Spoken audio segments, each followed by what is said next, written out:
firstly, could you maybe give us a bit of an outlook for the vision you have for the field of translational neuroimaging for stroke rehabilitation, and where you see this field also going within the organization of OHBM? Absolutely. So in stroke rehabilitation right now, we're actually a little bit stuck.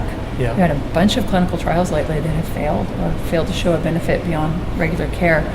And in part, I think it's because we treat stroke as if it's one single condition, whereas, any of us who have seen stroke patients know they're marvelously different.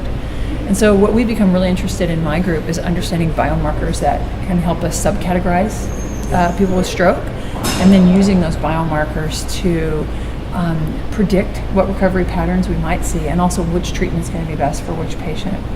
So our stroke recovery biomarkers are all neuroimaging derived. So things we can take a human stroke patient, we can use diffusion or maybe myelin water imaging to understand the residual brain structure, understand how that patient's compensating through different networks in a functional pattern, maybe how cortical excitability is changing with TMS, and then starting to build algorithms and models that take each of those little pieces of information and put them together to kind of build a more complete portrait of that patient, and then using that information to predict what's going to be the best therapy for them. And I really think as we become better consumers of these many different multimodal types of imaging, we can put those together in a meaningful way, that's really what's going to push stroke rehabilitation better and forward, because it's going to allow us to understand that unique complexity of each patient.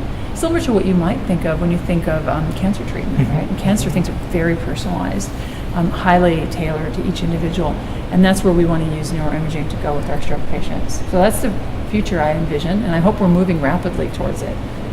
Thanks very much, Lara. Thank you. This has been a wonderful interview. Thanks. Looking forward to meeting you again at the next OHBM meeting. Yeah, see you in Seoul. See you in Seoul. That sounds good. And for you guys, please enjoy the view, and see you soon.